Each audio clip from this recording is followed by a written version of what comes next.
this is Brian and Sam with Paramount. Today we are going to be talking about why it's important to lead yourself as a leader first before you start to lead those around you. And specifically, we're talking about how do you kind of make sure that you are mentally and physically in a good place so that everyone around you is kind of seeing that and taking it as an example. So Sam, what are some of the reasons that I guess you see it being important as a leader to take care of yourself? Yeah, I think this is huge. We had a big week here ourselves, and it would have been an easy time to get really frustrated with each other, and it was irritated and overworked and all that good stuff. But I think the biggest thing from a leadership perspective is like your staff, people around you, they see that, they feel that. When you bring that energy, that exhausted, that fatigued energy into the office or into that workspace, like they feel it, right? And not that it's not okay for you to like have those feelings. Like everyone goes through stuff, right? But finding a way to show your staff that you can get things under control, or maybe that you are doing what you need to do to get yourself in a better headspace, right? Like they feel it, it permeates the building, it permeates the office space, and how can we mitigate that a little bit, right? What about you? What do you think? Well, I just think that the investment part of it is so big, and the purposefulness of it, right? So like as leaders, many of us are putting wellness programs out to our staff, whether we're owners or whatever.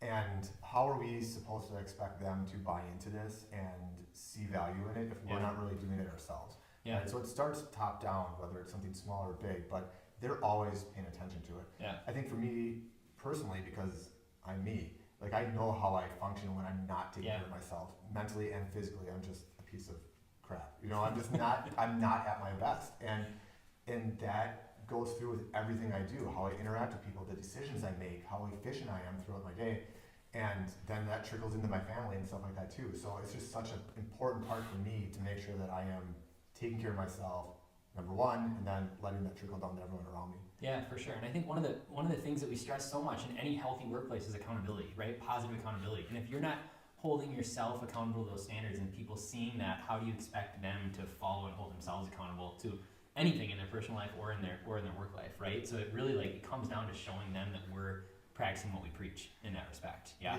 Yeah, and sometimes you want to ask people around you to help hold you accountable. Sam does a great job for me, and vice versa. Sometimes you want people outside of your network that can help you. So I'm sure many of you have other owners or other leaders that you are in groups with or you're friends with. Just last week, as we moved into this new building, I was super stressed, and another owner friend of mine said, "Hey, call me every day and just talk to me for 5 minutes. I just want to check in, make sure you're doing okay, see if you have any questions, and just keep you on track." And that was huge for me, just to know I had that option, even if I couldn't do it every day. Yeah. So even if you're someone that's already leading by example, think about how you could be impacting those around you, someone else on your team or someone that you just are in the same circle with. So what are a couple, maybe a couple takeaways that we could give people to start with right away? Yeah, I think for me, specifically, one of the things that I've been thinking a lot about, and one of the things that's super, super important is sleep, right? So basic sleep habits are super, super valuable for helping your body and your brain recover. So for me, the biggest thing that I can do from a sleep perspective is hold myself accountable to what I would call as a bedtime as an adult, which sounds ridiculous, right? But like, get yourself a schedule so that if you know it's 9 o'clock, your body, your brain starts to recognize that, hey, it's time to lay in bed, right? Limit your screen time, put down your phone like that. If it takes you an hour to fall asleep, at least your body knows at 9 o'clock. For me, it's 9:15 that I am in bed, and I'm holding myself accountable to that because I know that's what my body and brain needs to recover and be at its best the next day. So, what about you? Well, I struggle with that a lot too, and I've gone through, you read like Atomic Habits or something like that, and you put together a whole night routine, and then you don't do anything. Yeah. I have found that just taking one thing, like I'm going to put my phone in a different room, or I'm going to make sure I'm in bed by a certain time, has been helpful in kind of starting that process. Yeah. Aside from sleep, I think the physical part for me is super important because I know that one of my non-negotiables is I need to exercise and take care of myself so that I'm mentally and physically in a good place. And there are times where I'm in a great routine, and that means I'm working out 5 or 6 days a week, doing hour-long workouts. And I know that there are times where I'm so busy because of life that I'm taking 5 minutes to stretch in the morning, and that's all I can do. I also know there's times where I fall off the train, and that's where I've been recently with all the hecticness of this. So getting back into a routine and making it purposeful and making it something that is a priority for me is very important. Yeah, people know that about you here too, which is one of the reasons why we can hold you accountable to saying like, have you moved today, right? Like it doesn't have to be, did you go for a run, did you spend an hour working out, but like go stretch in your office, right? Like we know how much that matters. He does it in meetings all the time, so I know that he needs it, right? So we need to continue to hold each other. And I'm sure you can tell within 5 seconds of talking to me, like, Brian, get out of here, go do something. Yeah. I can't handle you right now. Yeah, 100%. So what's maybe one more topic? We talked about sleep. We talked about the like physical wellness part. What else?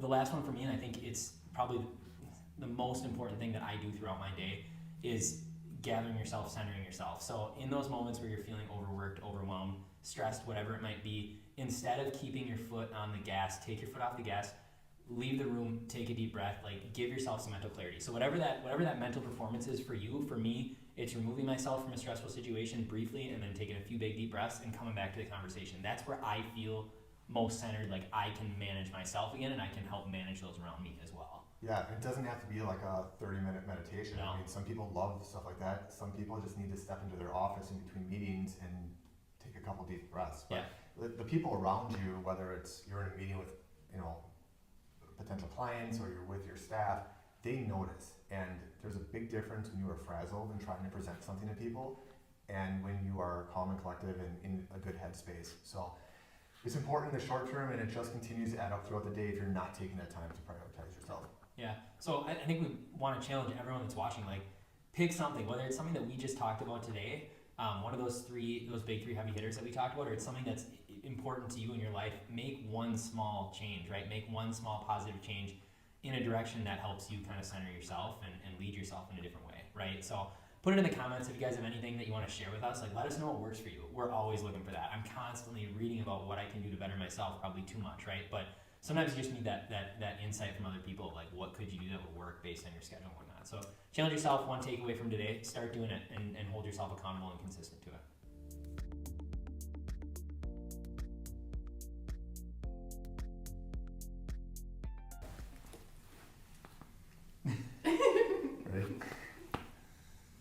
Hey, this is Brian and Sam from Paramount.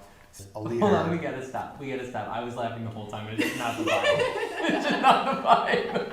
Okay, we got it.